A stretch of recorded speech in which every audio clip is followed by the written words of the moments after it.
फर्क में रहें उतना ही अच्छा है। बस इतना ही करना है। आप देखेंगे कि इससे बहुत बड़ा फर्क पड़ेगा। सिस्टम फिर से व्यवस्थित हो जाएगा। आपकी पुरानी बीमारियों का 80% हिस्सा गायब हो सकता है सिर्फ इसलिए। अस्तित्व में भौतिक स्तर पर जो चीज आपके सबसे करीब है वो है आपका शरीर। और ये शरीर इस धरती का बस एक छोटा सा टुकड़ा है। आप इसी पृथ्वी की एक उपज हैं। अभी आप एक ऐसी उपज हैं जो चारों ओर उछल कूद रही है।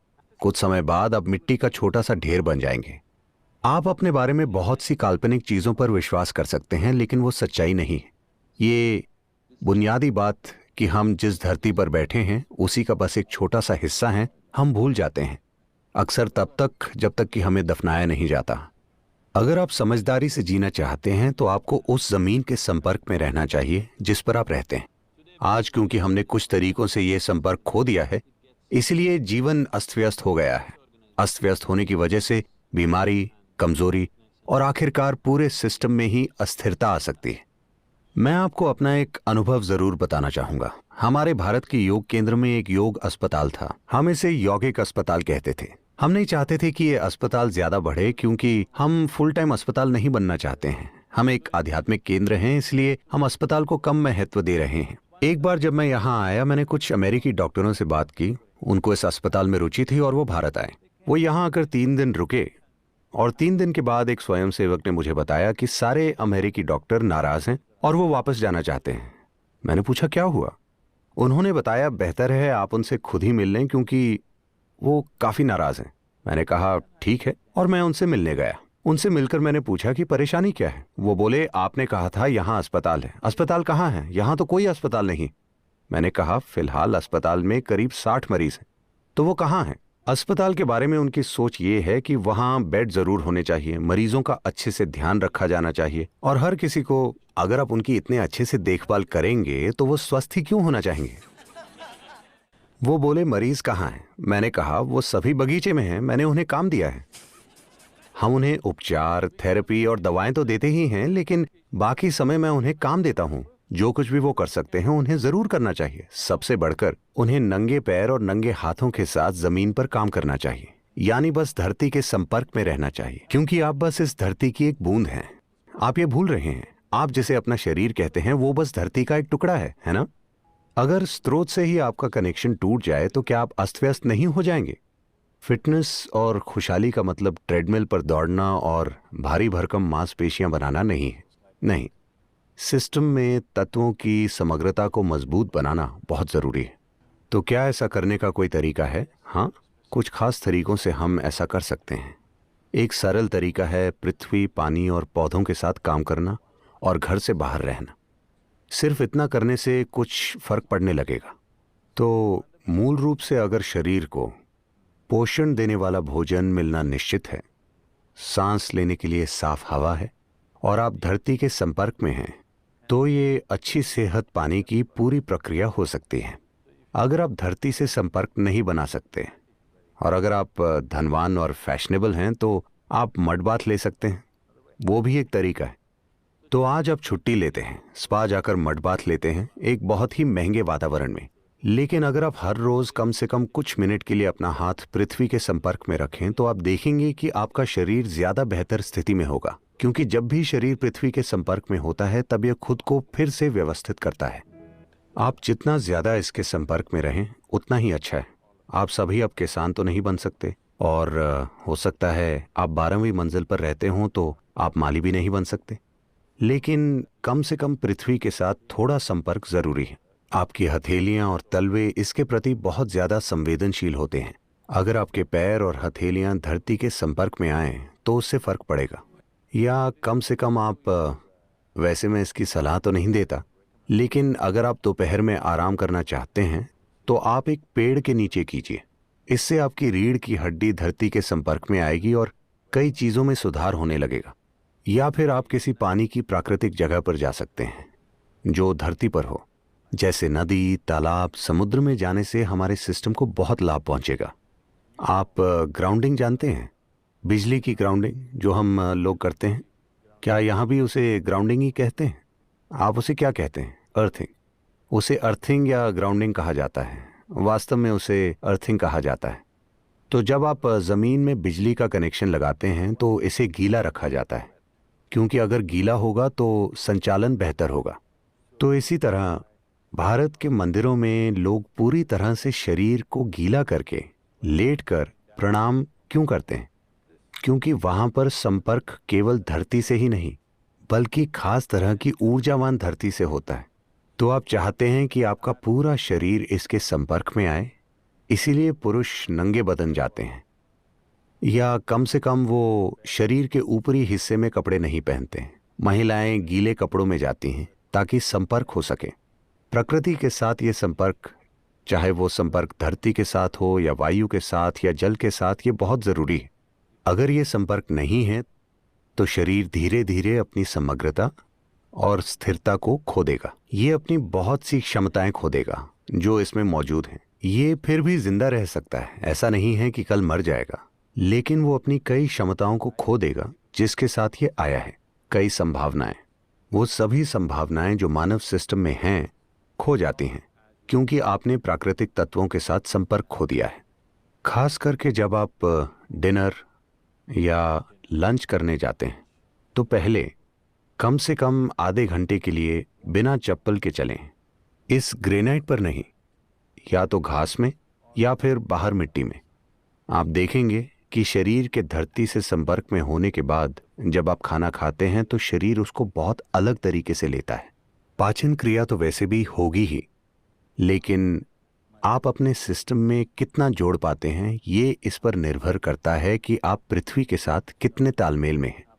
तो अगर आधा घंटा भी आप बिना जूते या चप्पल के चलें और शरीर पृथ्वी के संपर्क में रहें तो आप देखेंगे आपके तत्वों के व्यवहार में समग्रता अभी से थोड़ी ज्यादा हो जाएगी।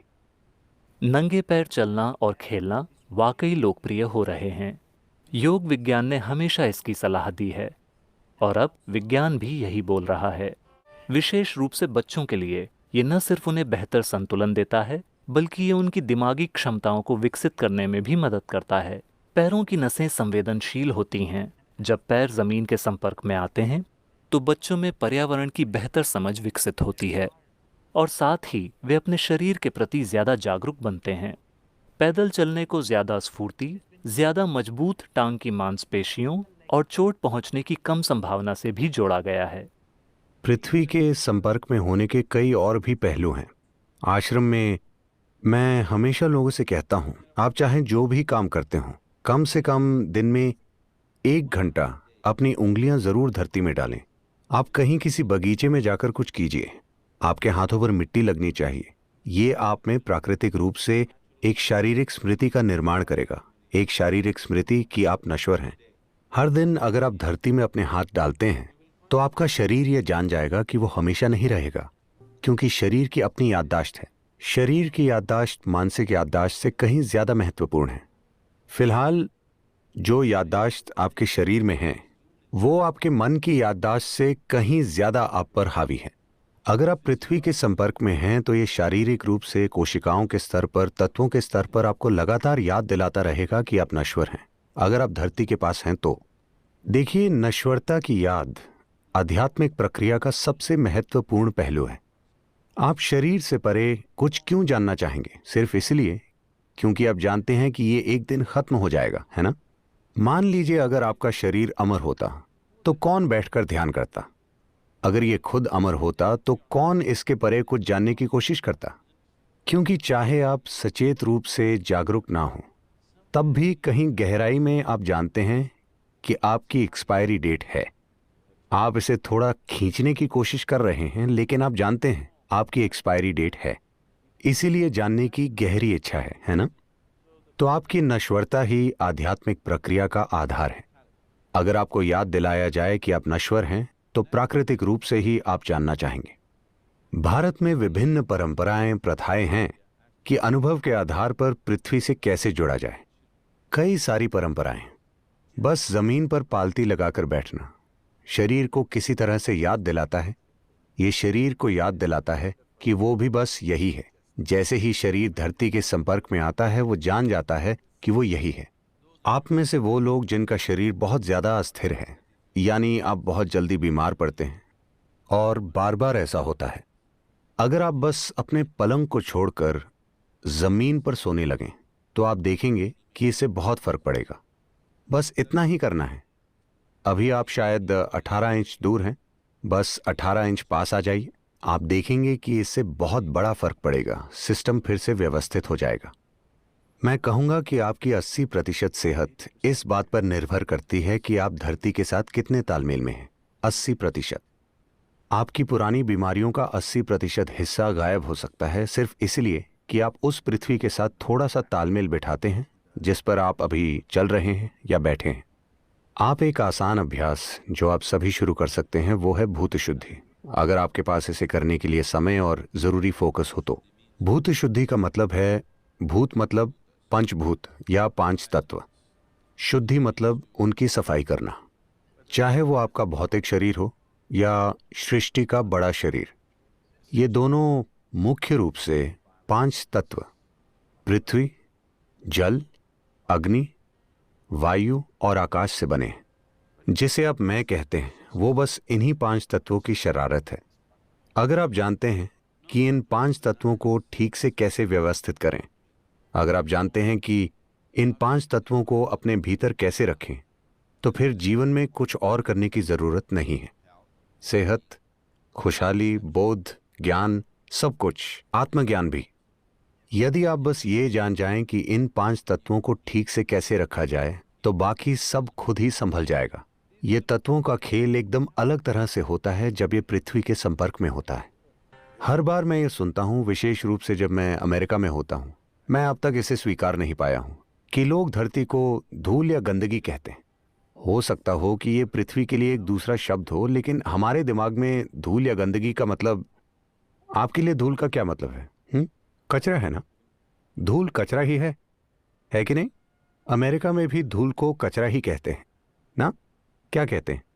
ऐसी चीज जिसे आप नहीं चाहते हैं, मतलब कचरा। जो आप नहीं चाहते हैं वो कचरा ही तो है। लेकिन यहां हम पृथ्वी को ताई मन, धरती मां कहते हैं। ऐसा क्यों है कि हमारे अंदर उन सभी चीजों के प्रति आदर का भाव नहीं है जो हमारे जीवन को बनाने में और चलाने में हर पल योगदान देती हैं? आप बस उनसे अलग तरह का बर्ताव कीजिए, अचानक से वो आपके अंदर अलग बर्ताव करने लगेंगी। अगर आप 3 दिनों तक पानी ना पिएं तो फिर भगवान भी आ जाएं तो आप उनसे पानी ही मांगेंगे। अगर हम आपका नाक 3 मिनट तक बंद कर दें तो फिर आपको भगवान नहीं चाहिए, आपको हवा चाहिए सांस के लिए, वो भी ताजी, है ना? एक सरल काम सभी कर सकते हैं कि वो हवा जिसमें वो सांस लेते हैं, वो पानी जो वो पीते हैं, वो खाना जो वो खाते हैं, वो पृथ्वी जिस पर वो चलते हैं और जो आकाश हमें थामे हुए हैं, दिन में 5 बार। अगर आप बहुत ज्यादा व्यस्त हैं तो कम से कम दिन में 3 बार सचेत होकर इनके लिए श्रद्धा का भाव लाएं। ये बहुत ही आम बात है कि आपको बताया जाता है मातृ प्रेम, पितृ प्रेम, ये वो, पर पृथ्वी प्रेम, उस ग्रह के लिए जिस पर आप चलते हैं, क्योंकि ये आपसे अलग नहीं है।